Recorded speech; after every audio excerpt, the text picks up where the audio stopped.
Em uma pequena vila cercada por colinas, vivia um homem chamado Felipe. Felipe era dono do jardim mais fértil da região. Enquanto seus vizinhos lutavam contra o solo seco, as flores de Felipe eram vibrantes e as suas árvores frutíferas, com o peso de frutos doces. Deus havia abençoado as mãos de Felipe, mas o coração dele começou a fechar-se. Ele passou a acreditar que aquela abundância era mérito exclusivo do seu esforço. Certo dia, uma viúva da vizinhança bateu à sua porta pedindo algumas maçãs para alimentar os seus filhos. Felipe, olhando para o pomar carregado, respondeu: se eu dar para si, faltará para mim. Trabalhe como eu trabalhei e terá o seu próprio. Com medo de que alguém roubasse a sua prosperidade, Felipe construiu uma cerca alta, coberta de arame farpado e espinhos. Ele instalou um sistema de irrigação que desviava toda a água do riacho local apenas para o seu terreno, deixando o resto da vila na seca. Por algum tempo, o jardim de Felipe permaneceu verde. Mas algo estranho começou a acontecer. Como não havia ninguém para ajudá-lo na colheita e ele se recusava a compartilhar, os frutos começaram a apodrecer nos galhos. O cheiro do apodrecimento atraiu pragas que ele não conseguia combater sozinho. Além disso, como ele havia represado a água, o solo ao redor da sua propriedade ficou tão seco que rachou. Sem a umidade natural da terra vizinha para equilibrar o ecossistema, o calor tornou-se insuportável. Uma noite, uma grande tempestade atingiu a vila. Um raio incendiou um dos pinheiros secos do vizinho. Se o solo estivesse úmido e houvesse cooperação, o fogo seria contido. Mas a cerca de espinhos de Felipe impediu que os vizinhos chegassem com baldes de água. E o vento levou as chamas direto para o seu jardim protegido. Na manhã seguinte, Felipe olhava para as cinzas do que fora o seu império.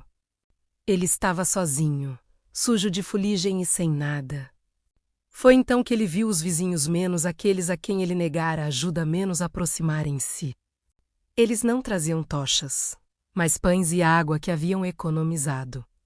O ancião da vila próxima se disse suavemente: Felipe, o egoísmo é uma cerca que não mantém o mal do lado de fora. Ele apenas mantém o amor do lado de dentro, até que ele sufoque e morra. Felipe caiu de joelhos. Ele entendeu que a sua verdadeira pobreza não começou com o fogo, mas no dia em que ele decidiu que meu era mais importante que nosso. Ele lembrou-se das palavras: cuidado. Fiquem atentos contra todo tipo de ganância. A vida de um homem não consiste na abundância dos seus bens. Felipe derrubou a cerca. Ele usou a madeira queimada para ajudar a reconstruir as casas da vila e abriu mão do desvio do riacho. Anos depois, o jardim de Felipe floresceu novamente, mas desta vez não havia muros. O perfume das flores era mais doce, pois agora ele sabia que nada do que temos é nosso. Somos apenas administradores da graça de Deus. Os anos passaram e a cicatriz da queimada no solo de Felipe tornou a terra mais fértil de toda a região. Mas a maior mudança não estava nas flores, e sim nos portões. Eles não existiam mais. Felipe estabeleceu uma nova tradição. Todas as manhãs de sábado, ele colocava grandes cestos de vime na beira da estrada. Neles, havia um aviso entalhado na madeira: frutos da graça menos, pegue o que precisar, cultive o que puder. Ele não era mais apenas o dono de um jardim. Ele se tornou um mestre para os jovens da vila.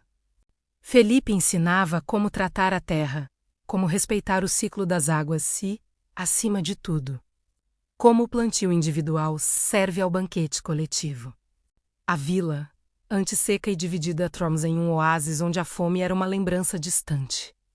Certo ano, uma geada rigorosa atingiu as colinas, ameaçando as plantações de todos. Antigamente, Felipe teria se trancado com suas provisões. Mas agora, ele correu de casa em casa. Juntos, os moradores criaram sistemas de cobertura e pequenas fogueiras comunitárias para aquecer as raízes das árvores de cada vizinho. Naquela primavera, nem uma única árvore morreu. Onde o egoísmo de um homem quase causou a ruína de todos. A generosidade de um homem regenerado trouxe a sobrevivência de toda a vila. Já idoso, Felipe costumava sentar-se sob a sombra da mesma árvore que o raio atingira anos atrás. Ele olhava para as crianças brincando entre as macieiras e para os vizinhos conversando à beira do riacho, que agora corria livre para todos. Ele percebeu que, enquanto viveu para si mesmo, seu mundo era do tamanho da sua cerca. Agora que vivia para Deus e para o próximo, seu mundo não tinha limites. Ele fechava os olhos todos os dias com a certeza de que sua maior riqueza não estava guardada em celeiros, mas espalhada no sorriso de cada pessoa que passava por seu caminho. Aquele que supre a semente ao que semeia e o pão ao que come. Também suprirá e multiplicará a vossa sementeira. 2 Coríntios 9:10.